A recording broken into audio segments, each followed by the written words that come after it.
සාදු සාදු සාදු. අවසරයි ස්වාමීන් වහන්ස.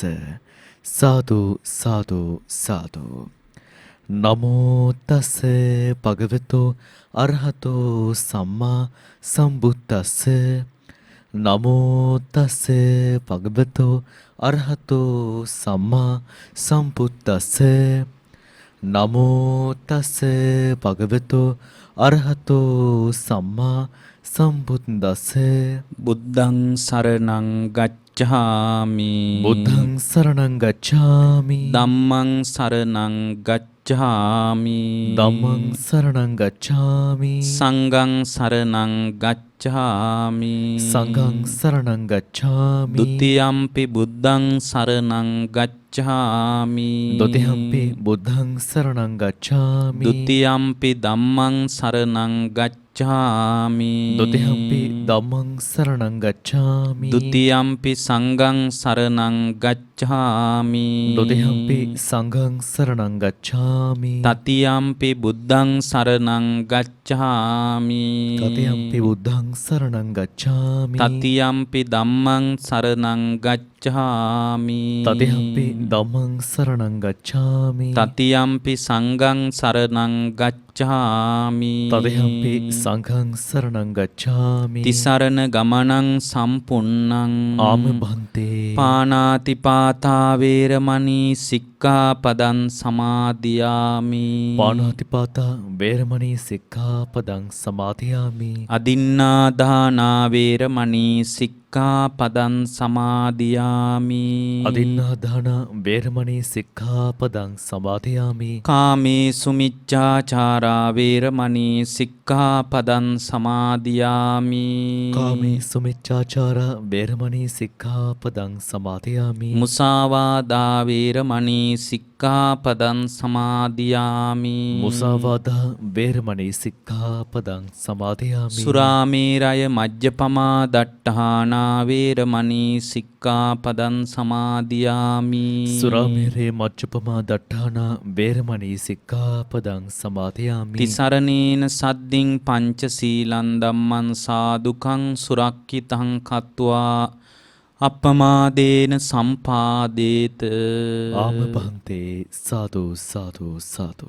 සමන්තා චක්කවාලේසු අත්‍රා ගච්ඡන්තු දේවතා සද්දම්මං මුනි රාජස්ස සුනන්තු සග්ග මොක්ඛදං.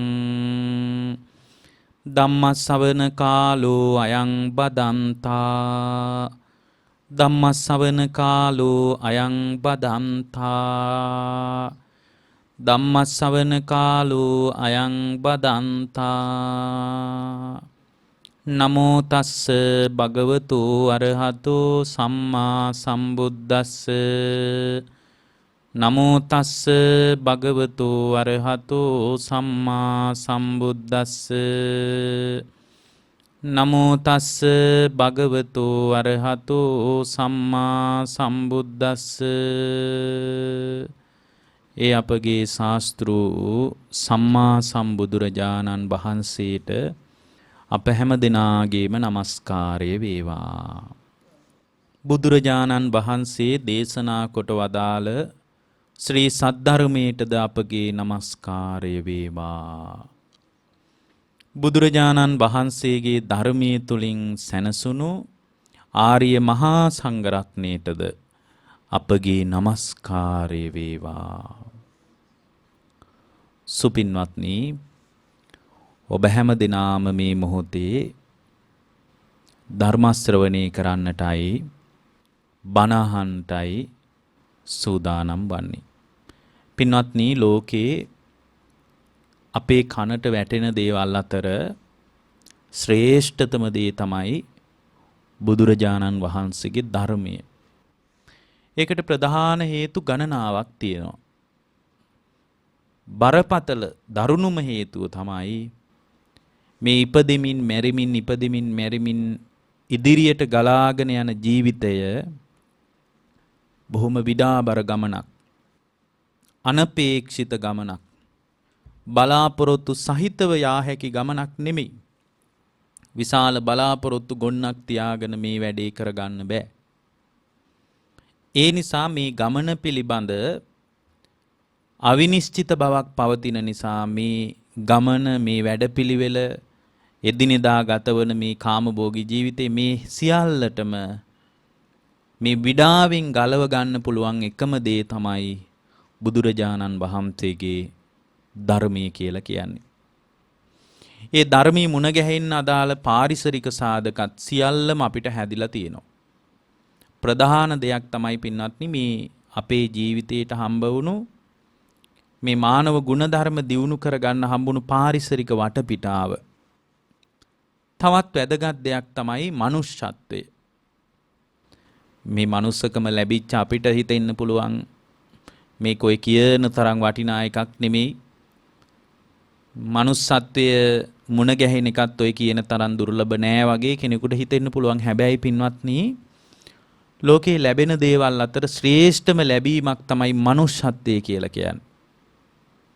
දැන් තිරිසන් ලෝකේ ඉන්න සතෙක් මනුස්ස ලෝකෙට එනවා කියන එක බොහොම කලාතුරකින් වෙන දෙයක්. ඒ කියන්නේ ඒක හරි අමාරු වැඩක්. තිරිසන් ලෝකේ ඉඳලා මනුස්ස ලෝකෙට එනවා කියන එක අමාරු වැඩක්. හැබැයි මනුස්ස ලෝකෙන් තිරිසන් ලෝකෙට යනවා කියන්නේ නිමේෂයකින් වෙන දෙයක්. ඒකට ලොකු කාලයක් යන්නේ නැහැ. ඊටාම ස්වල්ප වේලාවකින් මනුස්ස ජීවිතේ පිරිහිලා යනකොට යා තිරිසන් ලෝකෙට වැටෙන්න පුළුවන්.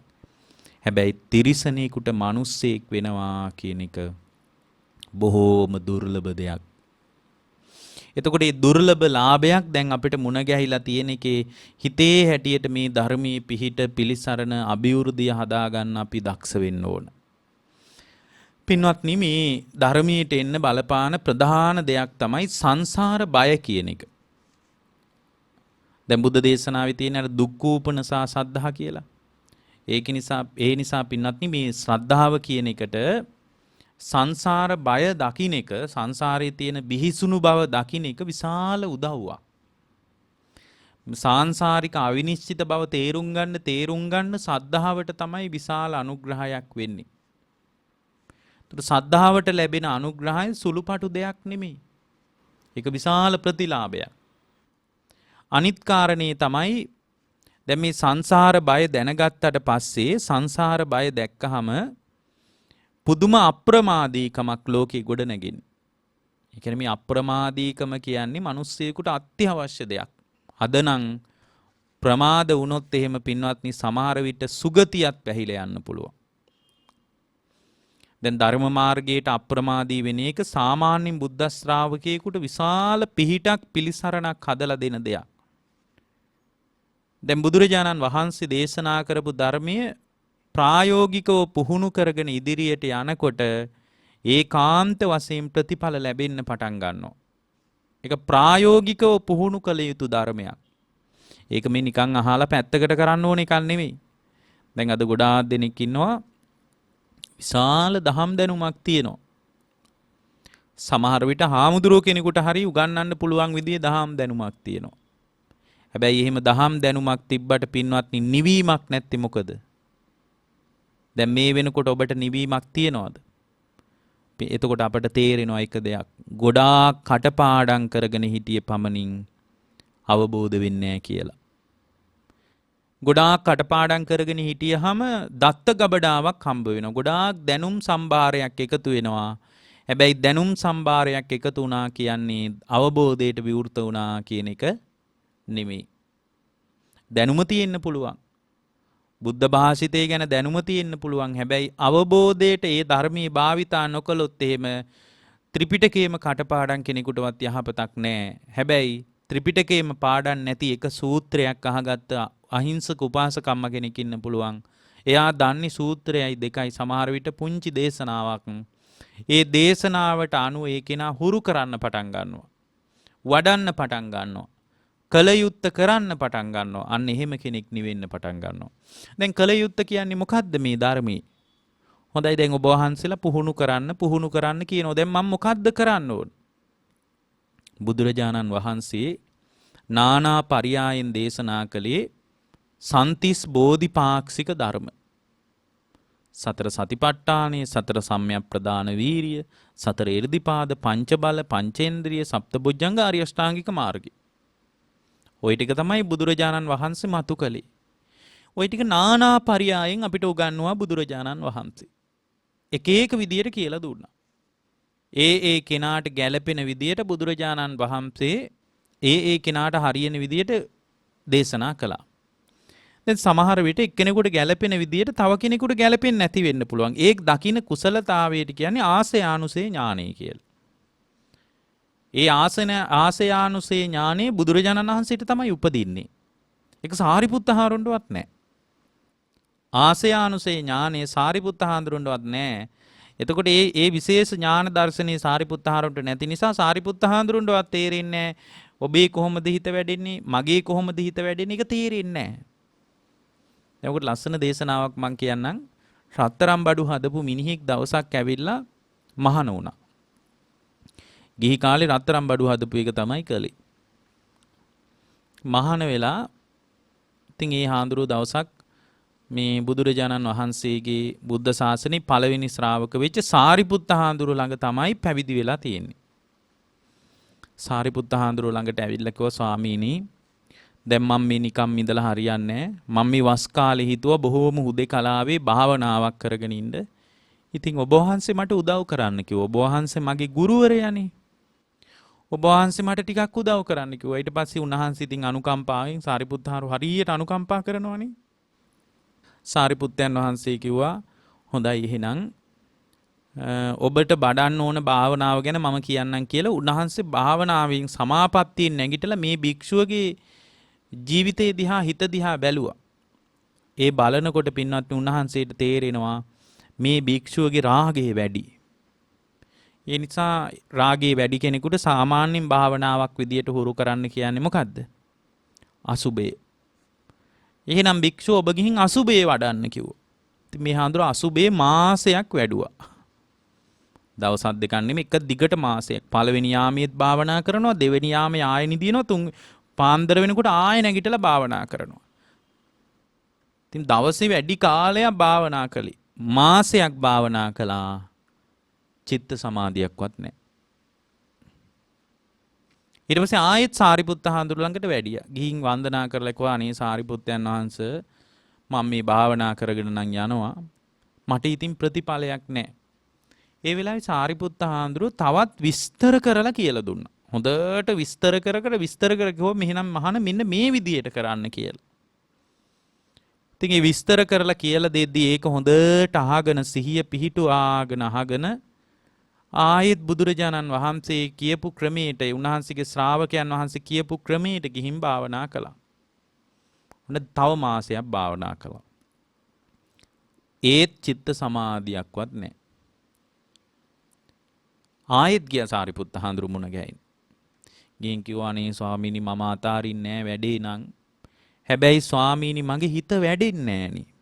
මම මොකද කරන්නේ? ඒතරකෝ එහෙනම් හොඳම දේ තමයි උදාහරණ සහිතව අසුබේ වඩන විදිය කියලා දුන්නා. උදාහරණත් එක්ක දැන් කියනවා. මෙන්න මෙහෙම කළොත් මෙහෙමයි, මෙහෙම කළොත් මෙහෙමයි. හොන්දට විස්තර කර තේරෙන විදියට කිව්වා. එහෙනම් මේ විදියට වඩන්න කියලා. අර හාමුදුරුවොත් එහෙම ගිහින් ඉතින් ඒ උන්වහන්සේ වැඩ හිටිය කුටිය ළඟ ඉඳලා දැන් ඒ විදියට භාවනා කරනවා. ඒ විදියට මාසයක් භාවනා කළා ඒත් හිත වැඩුන්නේ. දැන් මාස කීයද? මාස 3යි. අපි නම් මාස 3ක් වඩලා ඉවරලා අනිත් පැත්තට සමහර විට ගෙදර නවතින. මේක හරියන වැඩක් නෙමෙයි. මේ හිත එහෙම වැඩෙන එකක් නෙමෙයි. හිත වැඩෙනවා කියන්නේ බොරුවක්. ඇයි? මම මාස 3ක් වැඩුවා මට හම්බ වෙන්න එපාය. එහෙම වැඩෙනවා නම් මට හම්බ වෙන්න ඕන. ඔය හිත වැඩෙනවා කියන්නේ බොරුවක් කියලා සමහර විට අද කාලේ වගේ නම් ගෙදර තමයි ඊළඟට නවතින්නේ. ආයෙත් ගියා සාරිපුත්ත හාමුදුරුවෝ ළඟට. ගිහින් කිව්වා අනේ සාරිපුත්තයන් වහන්සේත් හරි ගියේ නෑ කිව්වා. සාරිපුත්ත හාමුදුරුවෝ ඒ වෙලාවේ මතක් කරනවා එහෙමනම් හොඳම දේ තමයි මට නම් තේරෙන්නේ නෑ කිව්වා. බුදුරජාණන් වහන්සේ ළඟට යන් කිව්වා. බුදුරජාණන් වහන්සේ ළඟට මේ භික්ෂුවත් එක්ක කරගෙන සාරිපුත්ත හාමුදුරුවෝ වැඩියා. සාරිපුත්තයන් වහන්සේ වැඩම කළා දැන් බලන්න. දැන් සාරිපුත්ත හාමුදුරුවන්ගේ තියෙන ගුණවත්කම බලන්න. අන්තිමට මොකද කිව්වේ? එහෙනම් මට තේරෙන්නේ නැහැ කිව්වා. භාග්‍යවතුන් වහන්සේට තමයි ওই කතාව තේරෙන්නේ. කවුද මේ කියන්නේ? ධර්මසේනාධිපති. එතකොට ධර්ම සේනාධිපතින් ඔය සාරිපුත්ත හාමුදුරුවෝ දිහා බලාගෙන යම් භික්ෂුවක් Tamanගේ චර්යා ගොඩ නගා ගත්තොත් ඒ භික්ෂුව ඒකාන්ත වශයෙන් නිවිල යනවා. ඒකාන්ත වශයෙන් සුවපත් වෙනවා ඒ භික්ෂුව. කෙලස් දූවිලි ටික ගහලා දාලා අහසේ ඉගිලි හිටපු කුරුල්ලෙක් බිමට ඇවිල්ලා කෑම බීම කාලා ඉවර වෙලා අර දූවිලි ගහලා දාලා පියාපත් ගහලා දූවිලි ටික අයින් කරලා ඉහළ අහසේ නිදහසේ පියාඹනවා වගේ ඒ භික්ෂුව කළ යුතු දේ නම් කර ගන්නවාමයි. එච්චරට ගුණවත් සාරිපුත්ත හාමුදුරුවෝ. මාස 3ක් එක වතාවක් එක විහාරයක ඉඳලා තියෙනවා. විහාරයෙන් එළියට වඩිනකම් මිනිස්සු දන්නේ නැහැ මාස 3ක් මේ ආරාමයේ හිටියේ සාරිපුත්ත හාමුදුරුවෝ කියලා. මාස 3ක් එක දිගට හිටියා. මාස 3ක් ඉන්නකම් මිනිස්සු දන්නේ නැහැ මේ ඉඳලා තියෙන සාරිපුත්ත හාමුදුරුවෝනේ කියලා. පුදුම ගුණවත්කමක්. ඔබ දන්නවා ඇති අර ලස්සන දේශනාවක තියෙනවා සාරිපුත්ත හාමුදුරුවෝ ගැන. එක තැනක තියෙනවා භාග්‍යවතුන් වහන්සේගේ බොහෝම ලස්සනට බුද්ධ ශාසනයේ බණ කියපු හාමුදුරුවෝ කෙනෙක් වැඩ හිටියා. ඒ බණ කියපු හාමුදුරුවෝ බොහෝම ලස්සනට බණ කියනවලු. පුන්න කියලා. මන්තානිපුත්ත පුන්න කියලා. ඒතර මන්තානිපුත්ත පුන්න හාමුදුරුවෝ බණ කියනකොට මේ බොහෝම ලස්සනට බණ කියනවා හාමුදුරුවෝ කෙනෙක් කියලා. ওই කතාව පැතිරිලා යනවා. දැන් අද වුණත් එහෙමනේ නේද? මිනිස්සු අතර කතා බහක් යනවා. ඉතින් සාරිපුත්තයන් වහන්සේටත් ආරංචි වුණා බොහෝම මිහිරට බණ කියන ලස්සනට දහම් කතාව කරන භික්ෂුවක් මේ වඩිනවනේ විටින් විට. උන්වහන්සේ දැනගත්තා මේ මන්තානිපුත්ත පුන්නහාඳුරෝ ගැන මේ කියන්නේ කියලා. මන්තානිපුත්ත පුන්න කියලා කියන්නේ බොහෝම වැඩි වියටපත් වුණු කෙනෙක් නෙමෙයි. දැන් බලන්න සාරිපුත්ත හාමුදුරන්ටත් හිතුණා මන්තානිපුත්ත පුන්න ස්වාමීන් වහන්සේගෙන් බණ අහන්න. කාටද මේ බණ අහන්න හිතෙන්නේ? ධර්ම සේනාධිපතින් වහන්සේට. සාරිපුත්ත හාමුදුරෝ Tamanගේ ශිෂ්‍ය පොඩි හාමුදුරුව කෙනෙකුට විහාරයේ හිටිය හාමුදුරුව කෙනෙකුට කතා කරලා කිව්වා "ඇවැත්නි මේ මන්තානිපුත්ත පුන්නයන් වහන්සේ බණ කියන දවසට මටත් කියන්න" කිව්වා. ඔන්න ඉතින් උන්වහන්සේ වැඩියා විහාරයට ඇවිල්ලා ඔන්න එදා බණ කියන්න ලෑස්ති වෙනකොට දැන් බණ කියන්න ලෑස්ති වෙනකොට මන්තානිපුත්ත පුන්නහාඳුරෝ බණට සූදානම් වෙලා බණ කියනවා. ඒ කතාව අර පොඩි හාඳුරන්න මතක් වුණා. සාරිපුත්ත හාඳුරෝ කිව්වනේ කියන්න කියලා. සාරිපුත්ත හාඳුරු ළඟට ගිහින් කියනවා "ස්වාමීනි සාරිපුත්තයන් වහන්සේ අද මන්තානිපුත්ත පුන්නයන් වහන්සේ බණ දේශනා කරනවා." පත්කඩේ අතට ගත්තා. පිටිපස්සෙන් ගියා. අන්තිමට මේක දිග කතාවක්. අන්තිමට උන්වහන්සේ වඩිනකොට විහාරයට වැඩම කරලා වඩිනකොට පිටිපස්සෙන් ගියා. බණ ඉවර වෙනකන් අහගෙන හිටියා. වැඳගෙන අහගෙන හිටියා. බණ ඉවර වුණාම කිව්වා "අනේ ආයුෂ්මතුනි හරි මිහිරට බණ කිව්වා. මෙච්චර මිහිරට බණ කියපු තමුන්නාන්සේ කවුද කියලා ඇහුවා." එතකොට සාරිපුත්ත හාමුදුරුවන්ට අර පුන්න හාමුදුරුවෝ කියනවා "මම තමයි මන්තානිපුත්ත පුන්න" කියලා කියනවා. එතකොට උන්වහන්සේ අහනවා "මේ මෙච්චර වෙලා බණ අහගෙන හිටියේ ඔබ වහන්සේ කවුද කියලා?" එතකොට එහෙම කිව්වනම් මහා ලොකුවට අද වගේ කෙනෙක් නම් කියන්නේ නැද්ද? ඇයි මං ගැන දන්නේ නැද්ද? මමනි පළවෙනි ශ්‍රාවකයා. ධර්ම සේනාධිපති කියලානේ මට කියන්නේ. බුදුරජාණන් වහන්සේ ළඟට මටනේ ආසනේ හම්බ වෙන්නේ. ඇයි දන්නේ නැද්ද ඔබ වහන්සේ කියලා හයි නේ අද නම්. දැන් බලන්න උන්වහන්සේ කියන කාරණේ. "ඇවැත් ආයුෂ්මතුනි මගේ අම්මාගේ නම සාරී බැමිණිය. මගේ අම්මගේ නම සාරී බැමිණිය නිසා ආයුෂ්මතුනි මට සාරිපුත්ත කියලා කියන්නේ." එතකොට නැගිට්ටා එක පාරමී වාඩි වෙලා හිටිය ආසනෙ නැගිටලා "කොහානී සමාවෙන්න ස්වාමීනි සමාවෙන්න මේ වැඩ ඉන්නේ ධර්ම සේනාධිපති පළවෙනි ශ්‍රාවකෝ සාරිපුත්තයන් වහන්සේ කියලා දන්නවා නම් මගේ කටින් මේ වචන ටික එළියට එන්නේ නැහැ" කියනවා. එච්චරට ගුණවත් කෙනෙක් සාරිපුත්ත හාමුදුරුවෝ කියන්නේ. එච්චරට සත්පුරුෂකම පින්වත්නි ජීවිතයේ තිබ්බ. දැන් බලන්න සාරිපුත්ත හාමුදුරුවෝ මේ හාමුදුරුවන්ට කියනවා "එහෙනම් ඇවැත්නි මට කරන්න දෙයක් නැහැ. බුදුරජාණන් වහන්සේ මුණ ගැහෙන්න යන්." බුදුරජාණන් වහන්සේ මුණ ගැහෙන්න ගිහින් භාග්‍යවතුන් වහන්සේ ළඟ වැඳලා කියනවා "ස්වාමීනි මේ භික්ෂුවට අසුබේ වඩන්න මාස 3ක් දුන්නා මේ චිත්ත සමාධියක්වත් නැහැ" කියනවා. ඒ වෙලාවේ බුදුරජාණන් වහන්සේ ඒ භික්ෂුව දිහා බලලා සාරිපුත්ත හාමුදුරුවන්ට මතක් කරනවා, සාරිපුත්ත ඔබට මාස 4ක් බැරි වුණ දේ මං අද වරුවකින් කරලා පෙන්නන්නම් කියනවා. අන්න බලන්න. ඒ ඥානෙ සාරිපුත්ත හාමුදුරුවන්ට නෑ. ඒ ආසයානුසේ ඥානෙ තියෙන සාරිපුත්ත හාමුදුරුවන්ට නෙමෙයි භාග්‍යවතුන් වහන්සේට. ඒ ඥාන දර්ශනයේ ශ්‍රාවකයෙකුට පිහිටන්නේ. ඒ වෙලාවේ බුදුරජාණන් වහන්සේ ඒ භික්ෂුවට හරියන විදියට උන්වහන්සේ දකිනවා සංසාරික ජීවිතේ. පින්වත්නි ආත්ම 500ක් රත්තරන් බඩුත් එක ගනුදෙනු කරපු මිනිහෙක්ලු. ඒකට අදාළ කර්මස්ථානයක් බුදුරජාණන් වහන්සේ දෙනවා. නෙළුම් මලක් මවලා රියසකක් විතර නෙළුම් මලක් මවලා නෙළුම් දඬුවල ඉඳලා වතුර බේරෙන්න මවලා ඒක කර්මස්ථානයක් කරගෙන බුදුරජාණන් වහන්සේ සමාපත්තියෙන් කියනවා භාවනා කරන්න කියලා.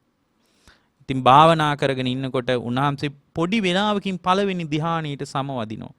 දෙවෙනි ධ්‍යානෙ, තුන්වෙනි ධ්‍යානෙ, හතරවෙනි ධ්‍යානෙට සමවදිනකොට භාග්‍යවතුන් වහන්සේ සමාපත්තියෙන් අර මල පර වෙන්න සලස්වනකොට සියලු සංස්කාර අනිත්‍ය බව තේරුම් අරගෙන එදා තමයි රහත් වෙලා තියෙන්නේ. එතකොට ඒ කුසලතාවයේ බුදු කෙනෙකුට විතරයි තියෙන්නේ. අද කොච්චර බණ කිව්වත් මේ ධර්මය අවබෝධ වෙන්නේ නැත්තේ ඒකයි. එක එක්කනාගේ කෙලෙස් සංසිඳෙන විදිය වෙන් වශයෙන් අපිට දැක ගන්න කුසලතාවයක් නැහැ. හැබැයි අපේ ශාස්ත්‍රුන් වහන්සේට ඒ කුසලතාවයේ තිබුණා. නමුත් නානා පරියායෙන් බුදුරජාණන් වහන්සේ දේශනා කරපු ධර්මයේ කියන්නේ සතර සතිපට්ඨානෙ. ඒතර සතර සතිපට්ඨානේ පූර්ණේ වෙනකොට ඒ කියන්නේ කය පිළිබඳ, විඳීම් පිළිබඳ, හිත පිළිබඳ, හිතේ ධර්මතා පිළිබඳව සිහිය උපදිනකොට පින්වත්නි ඊට පස්සේ මොකද්ද වෙන්නේ? ඊට පස්සේ යාට සතර සම්‍යක් ප්‍රදාන වීරිය උපදිනවා. දැන් මේවත් එකිනෙකට වැඩෙනවා පින්වත්නි. ඒ කියන්නේ සතර සම්‍යක් ප්‍රදාන වීරිය කියලා කියන්නේ උපන් කුසලය දියුණු කරගෙන යන්න වීරියක් උපදිනවා. හේතුව ඇයි කය පිළිබඳව සිහියෙන් ඉන්නේ? විඳීම් පිළිබඳ සිහියෙන් ඉන්නේ? හිත පිළිබඳව සිහියෙන් ඉන්නේ? ධර්මතා පිළිබඳ සිහියෙන් ඉන්නේ? ඒ සිහිය නිසාම පින්වත්නි උපන් කුසලයට පිරිහෙන්න දෙන්නේ. අන්න බලන්න එකට එක ගැළපෙන විදිය. නූපන් කුසලයේ උපද්දවන්න පුදුම වීරියක් උපදින්නේ. උපන් අකුසලයේ ප්‍රහාණය කරන්න වීරියක් උපදිනවා.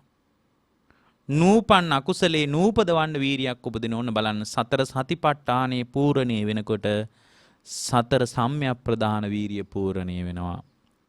සතර සම්‍යක් ප්‍රදාන වීරිය පූර්ණේ වෙනකොට පින්වත්නි සතර ඉර්ධිපාද වැඩෙන්න පටන් ගන්නවා. ඡන්ද චිත්ත වීරිය විමර්ශා කියනවා. ඡන්දය ධර්මයට පුදුමාකාර කැමැත්තක් හිතේ උපදිනවා. එතකොට ඡන්ද චිත්ත විරිය විමර්ශා කියන කාරණා ක්‍රමානුකූල වැඩිගෙන යනකොට පින්වත්නි ඉන්ද්‍රිය ධර්ම වැඩෙන්න පටන් ගන්නවා. ඉන්ද්‍රිය ධර්ම කියන්නේ ඉන්ද්‍රිය කියන්නේ මොකද්ද? දැන් ඇස කියන්නේ ඉන්ද්‍රියක්. කන කියන්නේ ඉන්ද්‍රියක්. නාසය කියන්නේ ඉන්ද්‍රියක්. ඉන්ද්‍රිය කියන්නේ ඇඟට සම්බන්ධ වෙච්ච දේවල් නේ. ඒතර ආධ්‍යාත්මික ශරීරයට සම්බන්ධ වෙච්ච දේවල් ටිකක් තියෙනවා. ඒවට කියන්නේ ඉන්ද්‍රිය ධර්ම කියලා. ආධ්‍යාත්මික ලෝකයට ඒවා ඍජුව සම්බන්ධයි පින්වත්නි. ඒ ආධ්‍යාත්මික ලෝකයට සම්බන්ධ දේවල් ඉන්ද්‍රිය විදියට සලකන්නේ මොනවද? සද්ධා, විරිය, සති, සමාධි, ප්‍රඥා. ඒ ටික වැඩෙන්න පටන් ගන්නවා. ඒ ටිකම බලයක් විදියට ඊළඟට ආයෙත් වැඩෙනවා. ඉන්ද්‍රිය ධර්මයි බල ධර්මයි. ඒවා විස්තර කර කියන්න වෙලාවක් නෙවෙයි. ඒ ටික වැඩෙනකොට පින්වත්නි බුදුරජාණන් වහන්සේ මතක් කර සප්ත බොජ්ජංග ධර්ම වැඩෙන්න පටන් ගන්නවා. සති බොජ්ජංගයක් වැඩෙන්න පටන් ගන්නවා. ධම්ම විජේ බොජ්ජංගේ වැඩෙන්න. මේ ටික වැඩෙනකොට පින්වත්නි ඊළඟට ආර්ය ශ්‍රාංග මාර්ගය වැඩෙන්න පටන් ගන්නවා. මේ ටිකත් එකිනෙකට ප්‍රත්‍ය වේවි වැඩෙනකොට හරි පහසුවෙන් ආර්ය ශ්‍රාංගික මාර්ගය වැඩෙනවා. ඔය කාරණා කිසිවක් නැතුව ආර්ය අෂ්ටාංගික මාර්ගයේ වීරිය කරනකොට හරි විඩාබර විදියට තමයි වැඩෙන්නේ. අර සතිපට්ඨාණයෙන් පටන් අරගෙන ඊට පස්සේ සතර සම්‍යක් ප්‍රදාන වීරිය, සතර ඉර්ධිපාද, පංච බල, පංචේන්ද්‍රිය, සප්තබොජ්ජංග ඔය ටික වැඩිගෙන ක්‍රමානුකූල වෙනකොට භාග්‍යවතුන් වහන්සේ පෙන්වන ඍජු මඟ තමයි පින්වත්නි ආර්ය අෂ්ටාංගික මාර්ගය කියලා කියන්නේ. හරියට අර බුද්ධ දේශනාවේ තියෙන්නේ කොහොමද? බුද්ධ දේශනාවේ තියෙන්නේ හරියට ආජානීය අස්සේ කරි ඍජු බවක් තියෙනවා කියනවා. ආජානීය අස්සේගේ බැලූ බැලමට හොයන්න පුළුවන්ලු අස්සයෝ බලා ගන්න මිනිහෙකුට මෙයා ආජානීය අස්සේක්ද නැත්නම් වෙන අස්සේක්ද කියලා බැලූ බැලමට හිතන්න පුළුවන්ලු පින්වත්නි. හේතුව තමයි ආජානීය අස්සේගේ ඍජු ගමනක් තියෙන්නේ කියනවා. ඒ වගේ පින්වත් මහණෙනි මේ ධර්ම මාර්ගයේ තියෙන්නේ ඍජු මගක් කියනවා. මොකද්ද ධර්ම මාර්ගයේ තියෙන ඍජු බව? දැන් ඍජුයි කියලා කියනකොට අපේ ඔළුවට එකපාර එන්නේ මොකද්ද පින්වත්? ඍජුයි කියලා කියනකොට අපේ ඔළුවට එන්නේ ඔන්න බැන්නොත් බනින, ගැහුවොත් ගහන, එකක් කිව්වහම ඒ වෙනුවට දෙකක් කියන. ඒ වගේ කෙනෙක් නෙමෙයිද ඍජුයි කියලා කියන්නේ. එතකොට කෙලින්ම මූණටම මොනවා හරි කතාන්දරයක් කිව්වොත් එහෙම එයා හරි ඍජු වැඩ තියෙන, ඍජු ප්‍රතිපත්ති තියෙන, ඍජු කතාවක් තියෙන කෙනෙක් කියලා නේද කියන්නේ. නමුත් ධර්ම මාර්ගයේ ඍජු බව කියලා කියන්නේ ආර්ය අෂ්ටාංගික මාර්ගයට.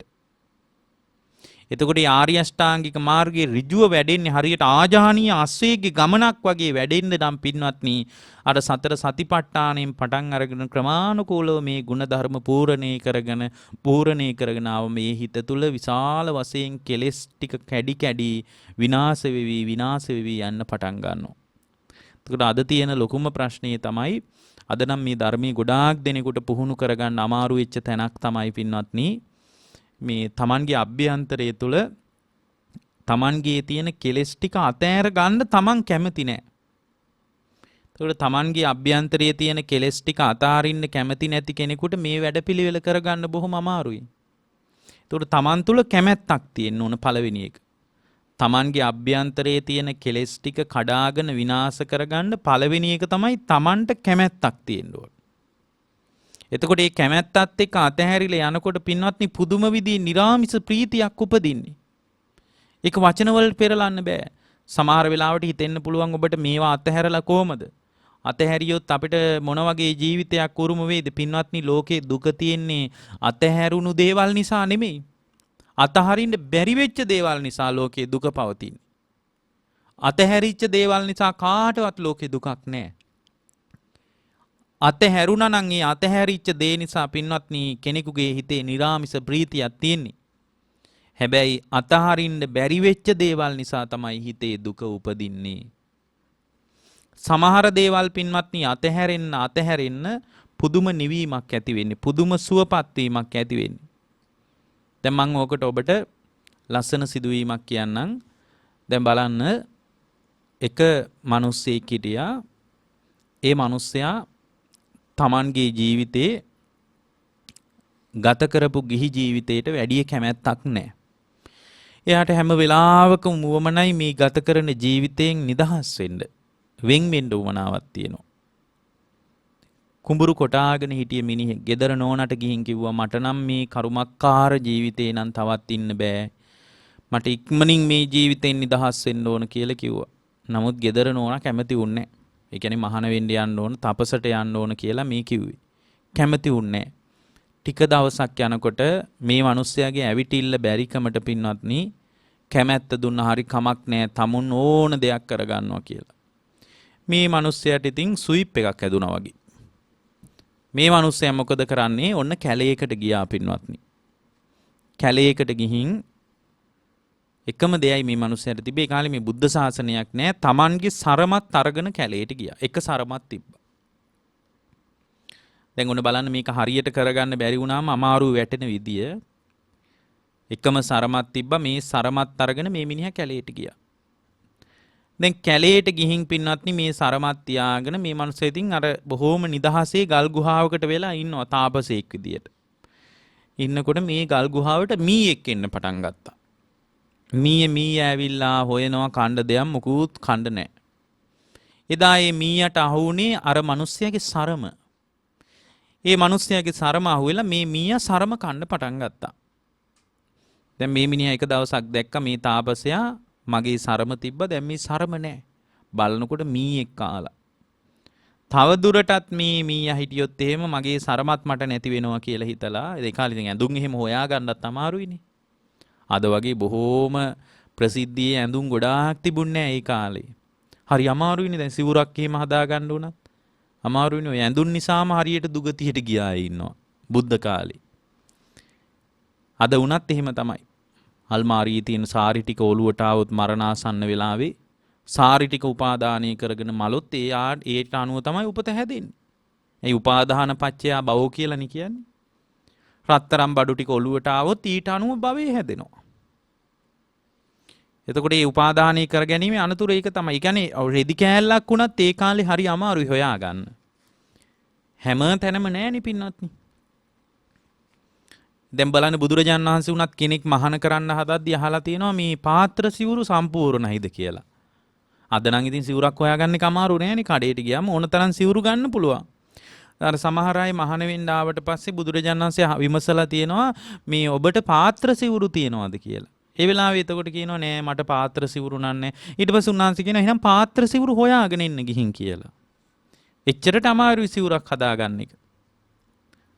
සමහර අය ඉඳලා දෙනවා දැන් අර එක හාමුදුරු කෙනෙක් හිටියේ උන්වහන්සේ මං හිතන්නේ ගිහි කාලේ බොහෝම හොඳට අවංකව පැවිදි ජීවිතයට ආපු කෙනෙක් ඔන්න මහාන වුණා.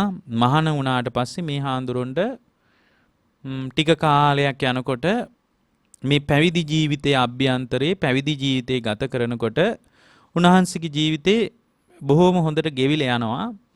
තමන්ගේ ඥාතිවරු යාළුවෝ එහෙම ඇවිල්ලා කිව්වා හාමුදුරනේ මේ සැරේ පළවෙනි වස් කාලේනේ ඔබ වහන්සේගේ ඔබ වහන්සේ අපේ ගමට එන්න වස් වසන්න අපි කුටියක් හදලා දෙන්නම් කිව්වා. මේ හාමුදුරුවෝ ඉතින් එක පයින් කැමති වුණා. ඒකත් හොඳයි කියලා. කැමති වෙලා මේ ස්වාමීන් වහන්සේ මොකද කරන්නේ? පාත්‍රෙත් අරගෙන තමන්ගේ ගමට ගියා වස් වසන්න. ඉතින් කුටියක් හදලා තිබ්බා. මේ උන්වහන්සේගේ පළවෙනි වස්සාන ඍතුව ගත වෙන්නේ. වස් කාලේ කුටියේ ඉඳලා උන්වහන්සේ පිටත් වෙලා වඩිනකොට තමන්ගේ අර සහෝදරිය එහෙම එකතු වෙලා උන්වහන්සේට සිවුරක් දුන්නා. රෙදි කෑල්ලක් දුන්නා මේකෙන් සිවුරක් කරලා පොරව ගන්න කියලා. ඉතින් මේ හඳුරන රෙදි ටිකක් හම්බුන එකත් හොඳ ලොකු දෙයක්. මොකද තිබ්බ සිවුරක් දුර්වාරණ වෙලා අපවිත්‍ර වෙලා ජරා ජීර්ණ වෙලා හොඳම දේ තමයි මේ සිවුර පරිහරණය කරන එක කියලා මේ හාඳුරු මොකද කරන්නේ මේ සිවුරත් අරගෙන මේ රෙදි කෑල්ලත් අරගෙන ඉතින් පඬු පොවලා මහලා මේක පොරවන්න ඔන්න ඇඳලත් බැලුවා. පොරවගෙන බැලුවා. හරිම හොඳයි Tamanටම හරියනවා සිවුර. පොරවල බැලුවට පස්සේ හොඳට ගැලපෙනවා. ඉතින් මේකත් හොඳට නමලා කොට්ටේ යට තියාගෙන ඉදා උන්වහන්සේ සැතපුණා. එදා සැතපුණාමයි නින්දෙදී අපවත් වුණා. සිවුර පොරවන්න බැරි වුණා. හෙට පොරවනවා කියලා හිතාගෙන දැන් සිවුර පොරවලත් බැරුවා. හොඳයි මට ගැලපෙනවා. ඉතින් හෙට මේක පොරවනවා කියලා හිතාගෙන ඒකත් කොට්ටේ යට තියාගෙන තමයි මේ හාඳුරු එදා සැතපුණේ. එදා නින්දෙදී මේ හාඳුරු මල අපවත් වුණා. ඉතින් මේ සංඝයා අතර මේ කතාව ගිහින් බලන්න මේ අකාලේ මේ ස්වාමීන් වහන්සේ අපවත් වුණා නේද කියලා. ඉතින් ස්වාමීන් වහන්සේලා බොහොම හොඳින් ධර්ම සංවේගය උපද්දවගෙන ඉතින් මේ ඒ කාලේ තිබිලා තියෙන අර සංඝයා පරිහරණය කරන දේවල් ඒ භික්ෂුවටත් විශාල කුසලයක් වෙන්න සංඝයා පරිහරණය කරන්න ගන්නවා. ඒ භික්ෂුවටත් යහපතක් නේ. ඉතින් එදා ඒ කුටියේ තිබුණු මේ කොට්ටේ යට තිබ්බ මේ සිවුර අරගෙන මේ භික්ෂුවටත් විශාල කුසලයක් වෙයි. අපි සංඝයා කවුරු හරි සිවුරක් නැති කෙනෙක් මේ සිවුර පොරවමු.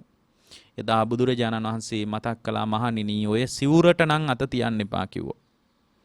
ඔය සිවුරට අත තියන්න එපා කිව්වා. ඕක පොරවන්න ගන්න එපා. හැබැයි හේතුවක් කිව්වෙත් නෑ බුදුරජාණන් වහන්සේ. මොකුත් කාරණා කිව්වේ නෑ. හැබැයි සිවුර පොරවන්න එපා කියලා කිව්වා. ටික දවසකින් පස්සේ බුදුරජාණන් වහන්සේ මතක් කළා මහණෙනි දැන් පොරවන්න කිව්වා. කවුරු හරි කෙනෙක් සංඝයා අතරින් සිවුරක් නැති කෙනෙක් මේක අරගෙන පොරවන්න කිව්වා. එදා ධම්සභාවේදී විමසනවා ස්වාමිනී භාග්‍යවතුන් වහන්සේ එදා අර භික්ෂුවගේ සිවුර ඔබ වහන්සේ පොරවන්න එපා කියලා කිව්වේ ඇයි? ඒ වෙලාවේ උන්වහන්සේ මතක් කරනවා පින්වත් මහණෙනි ඔය භික්ෂුව එදා අපවත් වෙන වෙලාවේ එකපාර මොළුවට ආවේ ඔය සිවුර කියනවා. අනේ මගේ සිවුර අලුත් සිවුර පොරවන්න බැරි වුණා කියලා ඒකලු ඔළුවට ආවේ. ඒ භික්ෂුව ඊට අනුව උපත හැදුනා කියනවා සිවුරේ කාවෙක් වෙලා දුවනවලු ඒ භික්ෂුව මාසන්තකදී පැහැර ගන්නවා කියලා. ඒ නිසා මහණෙනි ඔය භික්ෂුව සමහර විට සංඝයා පරිහරණයට ගත්තොත් සංඝයාත් එක්ක තමයි ගැටීමක් හදාගන්නේ කියනවා. සංඝයාත් එක්ක ගැටුනොත් මහණෙනි සමහර විට ওই භික්ෂුව ඊළඟ භවයේ නිරේ කියනවා. ওই සංඝයා පරිස්සමට පරිහරණය කරන්න ඕනනේ. හාඳුරුරුත් එක්ක සමහර වෙලාවට පැටලි ගියාට පස්සේ බලවත් විදියට අකුසල් වැඩෙනවා. එතකොට මේ අකුසල් සමහර විට තමන් කොච්චර වහගෙන යනවද කියනවනම් ඊළඟ භවයේ විවෘත කරන්නේ නිරේට. දැන් බලන්න මේ භික්ෂුව අමාරුවේ වැටුනේ විදිය රෙදි කෑල්ල නිසා. තණ්හාවටම නෙමෙයි ලොකුවට මේ සිවුරු එකතු කරන්න මහාන වුණා නෙමෙයි. අවංකව ධර්මයේ පුහුණු කරන්න මහාන උනේ. නමුත් රෙදි කෑල්ල නිසා ඒ භික්ෂුව අමාරු වැටුනේ නැද්ද? පරිස්සමට පරිහරණය කරන්න ඕන. දැන් බලන්න පරිහරණය කරන දේ නිසා සමහර වෙලාවට කබලෙන් ලිපට වැටෙනවා වගේ වෙන විදිය. දැන් මේ මිනිස්සේ කැලේට ගියේ මොකටද? භාවනා කරගෙන තාපසයෙක් විදියට ඉන්නවා කියලා. දැන් බලන්න අර සරම කන්න මීයක් ආවට පස්සේ අය මිනිස්සේ බැලුවා. හොඳම දේ තමයි දැන් මීයක් මරන්නත් බෑනේ තාපසයෙකුට. හොඳම දේ තමයි මේ මීයෝ ටිකක් අඩු වෙන්නත් එක පූසෙක් අරගෙන එන්නේ කියලා. කැලේට දරට එන ගෑනු කෙනෙකුට කිව්වා පුළුවන් නම් පූසෙක් ගෙනත් දෙන්න කියලා. මේ කාන්තාව පූසෙක් ගෙනත් දුන්නා. දැන් පූසත් ඉන්නවා තාපසයත් ඉන්නවා. සරමත් තියෙනවා වෙනත වගේ ප්‍රශ්නයක් නැහැ. සරම කණ්ඩ මීයා ඉන්නේ නැහැ. ටික දවසක් යනකොට දැන් පූසෙකුටත් කන්න දෙන්න එපැයි. පූසටත් කන්න දෙන්න ඕනාවට මේ මිනිස්සයා මොකද කරන්නේ? දැන් මේ තාපසයා මේ ධර්මයේ තියෙන කාලෙක නෙමෙයි. නමුත් හුදෙකලාවේ ඉන්න තාපස ජීවිතයක් ගෙවන්න කියලා කැලේට ගියපු මිනිස්සෙක් ඒ මිනිස්සයා බැලුවා පූසටත් කිරි ටිකක්වත් දෙන්න තියෙනවා නම් හොඳයි කියලා. ඔය හරක් පට්ටි අරගෙන කැලේට එන ගොපලු කොල්ලෝ ඉන්නවා. කොල්ලෙකුට කිව්වා පුතා පුළුවන් නම් මට කිරි ටික ගෙනත් දෙන්න උදේට කිව්වා. දැන් බලන්න මේ තාපසයාට අර පූස නඩත්තු කරන්න එපාය. ඔය පැවිද්දෙක් වුණත් පින්වත්නි හාන්දරෝ කෙනෙක් වුණත් ඔය තිරිසන් සත්තු එහෙම පන්සල් වල ඇති කරන්න ගියාට පස්සේ සෑහෙන අමාරුයි වැටෙනවා සමහර වෙලාවට. පන්සල් වල තව කවුරු හරි ඉන්නවා නම් ඉතින් ඒ සත්තු බලා ගන්න පුළුවන් නේ. ඒ සත්තුන්ට කැම බීම දාන්න පුළුවන්. නමුත් හාන්දරෝ කෙනෙක් දාන්න ගියාට පස්සේ අර හාන්දරුන්ගේ වැඩපිළිවෙල හාන්දරුන්ට අමතක වෙලා යන්න පුළුවන්. මොකද පින්වත්නි මේ ජීවිතේ අම්මා තාත්තා වගේ සමීපම බැඳීම් පවා අතහැරලා ආපු ගමනක් මේක. දැන් හිතන්න අම්මා තාත්තා වගේ සමීපම බැඳීම අත්හැරලා දාලා ඇවිල්ලා ගිහියෙක් හෝ වේවා පැවිද්දෙක් හෝ වේවා බලු පැටවු එක්ක බැඳෙනවා නම් අම්මා තාත්තාත් අත්හැරලා ඇවිල්ලා බල්ලෙකුට කණ්ඩ දදා ඉන්නවා නම් ඒ භික්ෂුවගේ ආධ්‍යාත්මික වැඩපිළිවෙලට පොඩි පහරක් වදින්නේ නැද්ද? වදිනවා. ඒ වගේ අර Tamanගේ ආධ්‍යාත්මයේ පිණිස වැඩ කරද්දී සමහර දේවල් ගැන අපිට හිතන්න වෙලාවක් නැහැ. හේතුව තමයි බුද්ධ දේශනාව කියන්නේ මහණෙනි Tamanගේ විමුක්තිය හදාගන්න පළවෙනි එක. ඔබ නිවෙන්න ලෝකේම නිවුණත් වැඩක් නැහැ. ඔබ නිවිලා නැත්තම් මහණෙනි ඔබ නිවෙන්න. ඔබ සුවපත් වෙන්න. ඔබේ ආධ්‍යාත්මයේ සුවපත් කරගන්න. ඒක තමයි පළවෙනි කාරණේ. දැන් බලන්න දැන් ගමේ ඉන්න කොල්ලෙකුට කිව්වා කිරි ටිකක් ගෙනත් දෙන්න කියලා. දැන් ඔය කොල්ලට පුළුවන් ද හැමදාම කිරි ගේන්න? බෑ. ඒ නිසා ඒ කොල්ලත් එක්ක කතා කරගත්තා. මම පුළුවන් වෙලාවට එළවලු ටිකක් කොළ ටිකක් කපලා දාන්නම් මේ කැලේ තියෙන. ඒතර මෙයා වටේට එළවලු ටිකක් එමත් හදාගෙන ඉන්න ඇති තාපසයෙක් විදියට කැලේ ගත කරපු ජීවිතේ. ඒ නිසා ඔයා පුළුවන් නම් මට එළ දෙනක් ගෙනත් දෙන්න කිව්වා. එතකොට මටත් කිරි බොන්න පුළුවන්. ඒතර මේ පූසගේ ප්‍රශ්නෙත් විසඳෙනවා. ඊට පස්සේ උන් එළ දෙනක් ගෙනාවා. දැන් මේ තාපසයා කැලේට ආවේ මොනවා කරන්නද? තාපසයෙක් විදියට ජීවිතේ ගෙවන්න. දැන් මොකක්ද උනේ? දැන් උනේ තනකොළ කපන්න. දැන් තනකොළ කපා මේ එළ දෙනටත් කන්න දෙනවා. ඉතින් කිරිත් හම්බ වෙනවා, පූසටත් දෙනවා. මේ තාපසයාත් බොනවා. දැන් ওই විදියට වඩාත් සංකීර්ණ ජීවිතයකට තමයි මේ තාපසයා විවෘත වුනේ. දැන් හැමදාම පුළුවන් ද තාපසයෙකුට තනකොළ කප ඉන්න? බෑනේ. ඊට පස්සේ දරට එන කාන්තාවකටත් කියලා ගොපලු කොල්ලෙකුටත් කියලා පොඩි කොල්ලෙක් ගෙන්න ගත්තා. කමක් නැහැ අපි දෙන්නම ඉමු මේ ගල් ගුහාවේ කියලා. දැන් ඒ කොල්ලා ඔන්න කිරි දෝනවා, කිරි දෙනවා. මේ ඔක්කොම තාපසයටත් උදේට කිරි ටිකක් දෙනවා. මේ වැඩ ටික කරගෙන ඉන්නවා. ඉන්නකොට දැන් සාමාන්‍ය ගිහියෙකුට ඉතින් විවාහයක් කරගන්න ඕනේ. මේ කොල්ලා කිව්වා මට නම් මෙහෙම ඉන්න බෑ. මට විවාහයක් කරගන්න ඕන. එහෙනම් ඉතින් නුඹ විවාහයක් කරගනින් කියලා අතෑරියා. දැන් ඊට පස්සේ පින්නත් ඔන්න කාන්තාවකුත් මේ ගල් ගුහාවට ගෙනාවා. දැන් වෙනම අර තරුණයා විවාහ ජීවිතයක් ගෙවනවා. මේ තාපසයත් මුල්ලකට වෙලා පාඩුවේ ඉන්නවා. ඊට පස්සේ දැන් විවාහ වෙච්චාම දරුවෝ ලැබෙනවනේ. දැන් උන පළවෙනි දරුවා හම්බ වුණා. දැන් දරුවත් තියාගෙන නිකන් ඉඳලා බෑ ජීවත් වෙන්න එපාය. ඔන්න හේන් කොටන්න යනවා දැන්. අර කාන්තාවයි පිරිමියයි දෙන්නම එකතු වෙලා අර ළමයා දාලා හේන් කොටන්න යනවා. දැන් මේ තාපසයට මොකද වෙන්නේ පින්වත්නි? මේ තාපසයට වෙන්නේ ආවේ තාපසකම පුරන්න.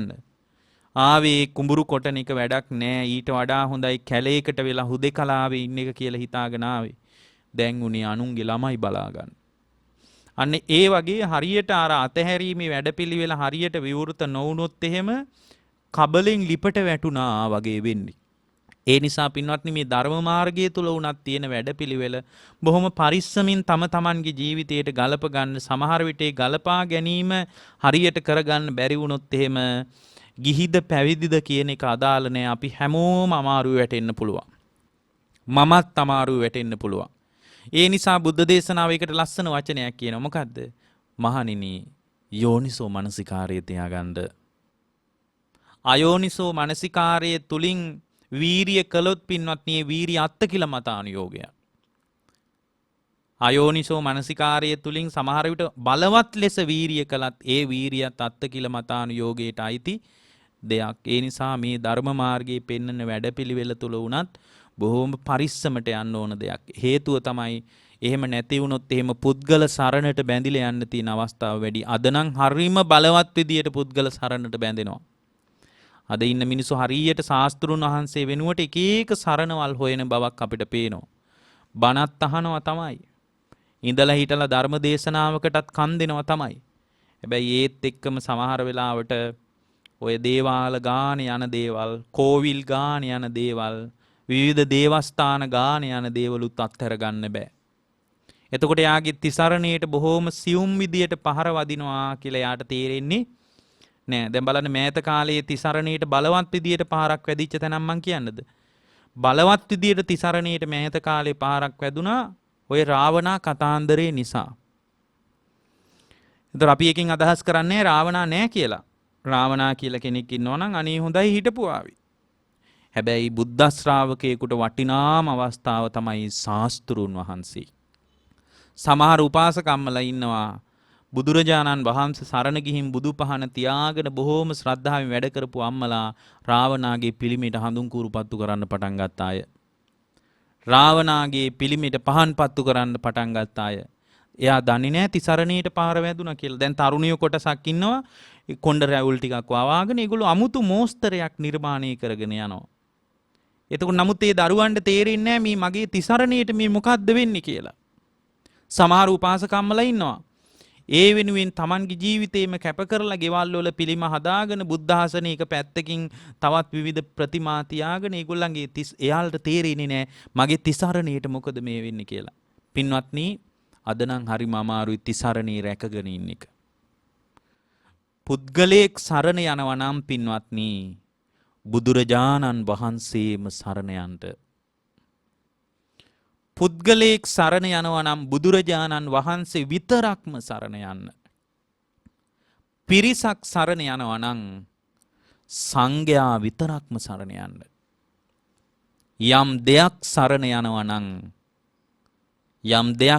යනවා නම් ධර්මය විතරක්ම සරණ යන්න. මොකද ඒ තිසරණේ තමයි අපිව සුරක්ෂිත කරන්නේ. අපිව ආරක්ෂා කරන්නේ. එහෙම නැතුව පින්වත්නි ලෝකෙ කිසිම දෙයකට අපිව සුරක්ෂිත කරන්න බෑ. තිසරණයේ තුලින් පුදුම රැකවරණයක් අපේ ජීවිතේට ඇති වෙන්නේ. දැන් බුදුරජාණන් වහන්සේගේ කාලයේ තිබුණු විශේෂත්වය තමයි ඒගොල්ලෝ විවිධ දෘෂ්ටි වලට අහුවෙච්ච මිනිස්සු හිටියා තමයි. විවිධ ඉගැන්වීම් වලට මේ මිනිස්සු අහුවෙලා හිටියා. නමුත් පින්වත්නි තිසරණයේ මුණ ගැහෙනකොට ඒ තිසරණයේ බලවත් ලෙස තදෙන් අල්ලගන්න ඒගොල්ලෝ දක්ෂ වුණා. තමන්ගේ දෘෂ්ටි එක පැත්තකින් තියලා බුදුරජාණන් වහන්සේගේ දේශනාවත් එක්ක තමන්ගේ ගනුදෙනුව හදාගන්න ලෑස්ති වුණා. පින්වත්නි ඔබ දන්නවා ඇති මිහිඳු මහරහතන් වහන්සේ ලංකාවට වැඩම කළාම සතියක් ඇතුළත පින්වත්නි මාර්ගඵලලාභීන් විතරක් 1000කට වඩා බිහි වෙලා තිනවා මේ අපේ මහ පොළොවේ. මිහිඳු මහරහතන් වහන්සේ ඇවිල්ලා සතියක් ඇතුළත විතරක් උන්වහන්සේ බණ කියද්දී 1000කට වඩා මාර්ගඵලලාභීන් බිහි වුණා මේ ලංකාදීපේ මහ පොළොවේ. ඒතකොට අපිට තේරෙනවා ඒ කාලේ කොච්චර නිදහසේ මිනිස්සු හිතන්නේ නැද්දනේ. අපි හිතන්නේ දැන් තමයි ලෝකයේ දියුණුම යුගය කියලා. අපේ ඔළුවේ වැඩ කරන්නේ දැන් තමයි ලෝකයේ සුන්දරම යුගය කියලා. මොන සුන්දරත්වයක්ද පින්වත්නි මිනිසුන්ගේ චින්තනයේ හරීම පටු වෙලා ඉවරයි. මිනිසුන්ගේ චින්තනයේ හැකිලිලා තියෙන්නේ. තමන්ගේ දෘෂ්ටි අතාරින්න බැරි තරමට මේ දෘෂ්ටියට මිනිස්සු හිර වෙලා ඉවරයි. ඒ කාලේ දැන් අපිට හොඳටම තේරෙනවා සමහර ඔය බමුණෝ එහෙම බුදුරජාණන් සරණ ගියාට පස්සේ ඒගොල්ලන්ගේ මුළු ලෝකෙම බුදුරජාණන් වහන්සේ තමයි රජ කළේ. ඔය ධනංජානි බැමිණිය වගේ අයගේ සිද්ධි වලින් පේනවා තමන්ගේ මිනිස්සයා බමුණෝ සරණ යන්නේ. නමුත් බැමිණියගේ පිළිසරණ බුදුරජාණන් වහන්සේ. තරඟයට දෙන්න දන් දෙනවා. බමුණත් දන් දෙනවා. බැමිණිය බුදුරජාණන් වහන්සේ ප්‍රධාන සංඝයාට දන් දෙනවා. බමුණ මොකද කරන්නේ? Taman සරණ ගිය බමුණු එකතු කර දන් දෙනවා. ඒ දන් දෙනකොට එක දවසක් දානි දෙන්න ලෑස්ති වෙලා බමුණ කියනවා. මොකද මේ බැමිණියගේ ජීවිතේම රජ කළේ බුදුරජාණන් වහන්සේ. එයා මේ පාරම්පරිකව ආපු බෞද්ධකමක් තිබුණු හිම සම්භවයක් තිබ්බ කෙනෙක් නෙමෙයි. නමුත් පරම්පරා බෞද්ධ නොවුනට බුදුරජාණන් වහන්සේගේ බුද්ධ වචනය ඇහෙනකොට යා බුදුරජාණන් වහන්සේගේ සත්‍ය ධර්මයත් එක්ක Tamanගේ ගනුදෙනුව පටන් ගත්තා. එදා ඉඳලා පින්වත්නි එයාගේ මනසේ රජ කළේ බුදුරජාණන් වහන්සේ. බැමිණියක් තමයි ධනංජානි ගෝත්‍රයට අයිති අනිතක බමුණන්ගේත් බොහෝම ඉහළ කුලයක් තමයි ධනංජානි කියන ගෝත්‍රය. අන්තිමටම එක දවසක් බමුණා දානයක් දෙන්න ලෑස්ති වෙලා කියනවා. මොකද මේ බැමිණියගේ මොකක් හරි දෙයක් වරදක් වුණොත් ජීවිතේ බුදුරජාණන් වහන්සේ මතක් වෙන. ඒ කාලේ ඒගොල්ලන්ගේ ක්‍රමයක් තිබිලා තියෙනවා. නිකන් පය පැටලිලා වැටෙන්න ගියත් Tamanගේ ඉෂ්ට දේවතාවරු මතක් කරනවලු. ඒ වගේ ක්‍රම තිබ්බානේ. මොකක් හරි ප්‍රශ්නයක් වුණත් Tamanගේ ඉෂ්ට දේවතාවරුන් එකපාරම Tamanගේ ඔළුවට ඇවිල්ලා ඒගොල්ලන්ව වන්දනාමාන කරන්න පටන් ගන්නවලු. ඒගොල්ලෝ සිහි කරන්න පටන් ගන්නවලු. නිකන් හිතන්න පය පැටලිලා වැටෙන්න ගියා කියලා. එතකොටත් එකපාරම ඉෂ්ට දේවතාවරු තමයි සිහි කරන්න කියනවා. දැන් මේ බැමිණියගේ ඔළුවේ වැඩ කරේ බුදුරජාණන් වහන්සේගේ ධර්මයේ විතරයිනේ. ඒතකොට මේ බැමිණියගේ ඔළුවේ හැම වෙලාවකම රජකම් කළා භාග්‍යවතුන් වහන්සේ. හැබැයි දැන් බමුණු ඉස්සරහා මේ බැමිණිය බුදුරජාණන් වහන්සේ සරණ ගියා කියලා දැනගත්තොත් එහෙම ප්‍රශ්නයක් නේ. බමුණ හිමීට ළඟට ඇවිල්ලා කියනවා හෙට මම දානයක් දෙනවා. එතකොට බැමිණිය අහනවා අනේ කොච්චර හොඳයිද අන්න බලන්න. නිදහසේ හිතනවා. එතකොට බමුණා කියනවා තී දන්නවද මං හෙට කාටද දානි දෙන්නේ කියලා. එතකොට බැමිණිය කියනවා කාට දුන්නත් මොකද දානයක් නේ. ගැටීමක් නෑ මනසේනේ. කාට දුන්නත් කවන්නේ කියනවා. හෙට බමුණු 500ක් ගෙනල්ලා දානයක් දෙනවා කියනවා. අනේ හොඳයි කියනවා. හැබැයි තී කට පියාගෙන හිටින් කිව්වා.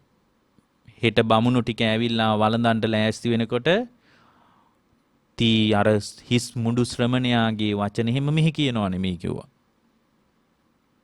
ඊට පස්සේ මේ බමුණ කියනවා මේ තීට තියෙන්නේ ඇඟිලි දෙකකින් වහගන්න පුළුවන් කටක් එහෙම තියෙන්නේ දේශනාවේ. තීට තියෙන ඇඟිලි දෙකකින් වහගන්න පුළුවන් කටක් තී හෙටනම් ඔය කට අරින්න එපා කිව්වා කට පියාගෙන හිටින් කිව්වා. දැන් බලන්න මේ බුදුරජාණන් වහන්සේ ගැන තියෙන අභිමානීය බැමිණියට ඒ බැමිණිය කියනවා බමුණෝ උඹට පුළුවන් ද මගේ කට වහන්න. ඒ භාග්‍යවතුන් වහන්සේ මම සරණ ගිය ශාස්ත්‍රූවරයා කියනවා. උඹ ඔහොම නෙමෙයි. නුඹ මොනවා කළත් මගේ කට වහන්න බෑ. එතකොට බැමිණියට බමුණාට කේන්ති ගිහින් කඩු ඇදලා අරගෙන කියනවා තී කෑලි වලට හරියට උණ බටයක් පතුරු ගහනවා වගේ තීව කපලා දානවා හෙට ඒ මුඩු පැවිද්දා ගැන කියෙව්වොත්. එතකොට මේ බැමිණිය කියනවා බමුණෝ නුඹට පුළුවන් දෙයක් කරාපන් මගේ කටනම් වහන්න බෑ. මම සරණ ගිය බුදුරජාණන් වහන්සේ තමයි මගේ මනසේ රජ කරන්න කියනවා. දැන් බලන්න මේ අභිමානී.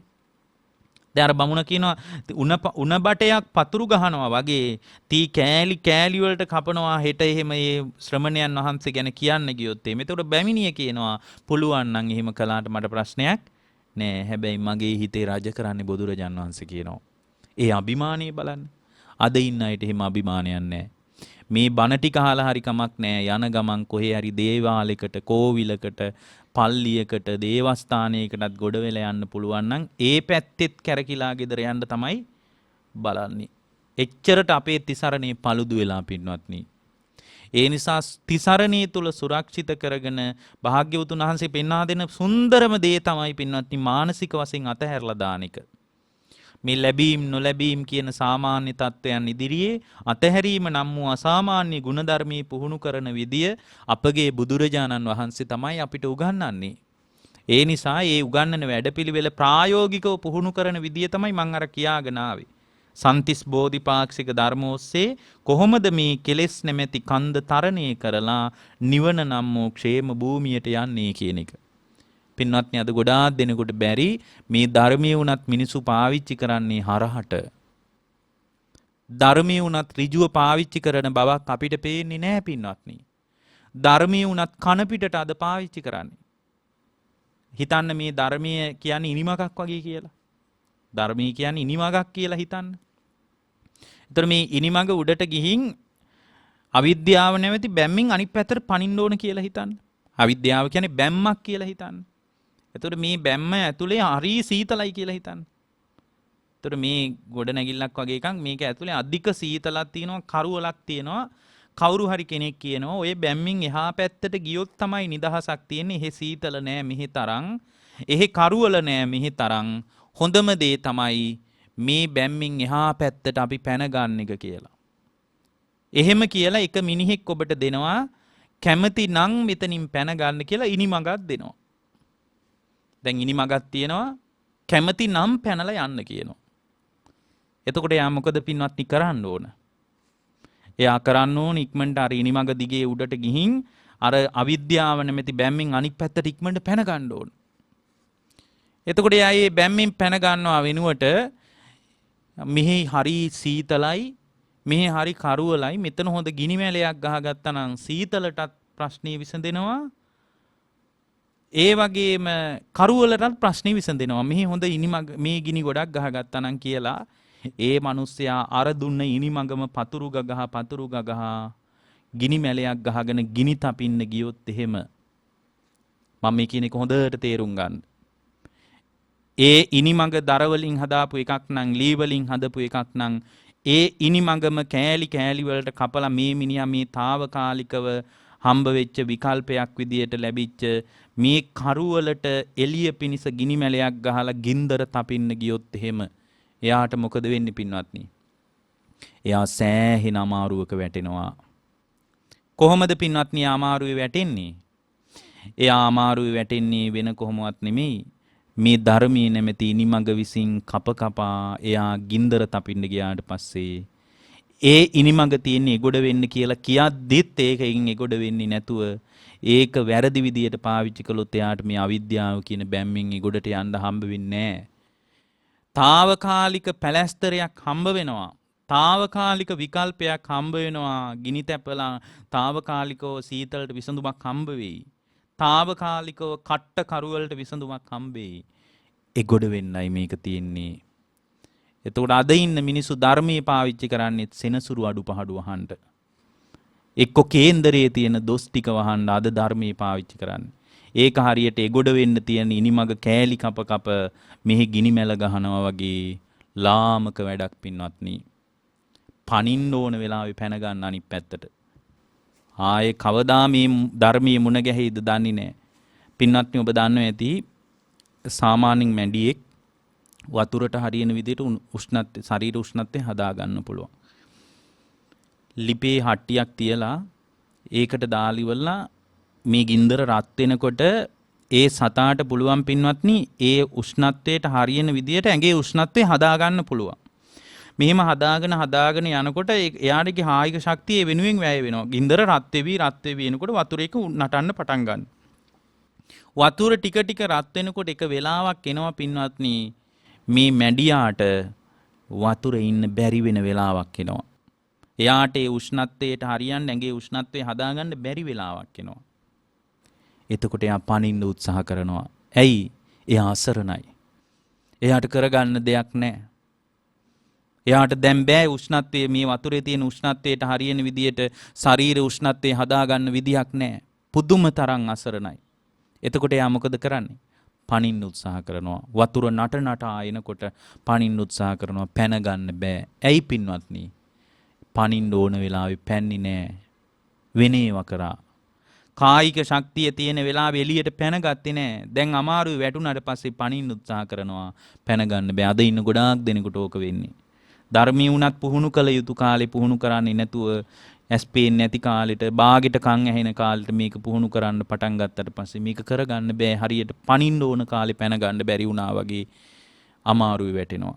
ඒ නිසා පින්වත්නි මේ ධර්මය ඍජු මඟ පිණිසම වැඩිම පිණිසම පුහුණු කිරීම පිණිසම අවබෝධ කර ගැනීම පිණිසම බ්‍රහ්මචර්යාව පිණිසම ධර්මයේ පූර්ණේ කිරීම පිණිසම භාවිතා කරන්නට ඔබට මේ දේශනාව උපකාර වේවා කියලා අපි අදිෂ්ඨාන කරනවා. පින්වත්නි අද ධර්ම අදිෂ්ඨාන කරනවා සියලු දෙවියන්ටත් මේ පින් අනුමෝදන් වේවා. සියලු දෙවියෝ අප රට ජාතිය සම්බුද්ධ ශාසනයේ ගෞතම බුදු සසුන රකීවා. දෙවියන් ප්‍රධානව විශේෂයෙන්ම අපවත් වී වදාළ බෞද්ධ මාධ්‍ය ජාලයේ නිර්මාතෘවරයන් වහන්සේ වන නම කියන්න අවසරයි දරණාගම කුසල ධම්ම නායක ස්වාමින් වහන්සේටත් ධර්මාවබෝධයේ පිණසම මේ ධර්ම දානමේ පින බලවත් වේවා කියන අදිෂ්ඨානයේ සහිතව අපි ධර්ම දේශනාව නිමා කරනවා. ඔබ හැම දිනාටම තෙරුවන් සරණයි.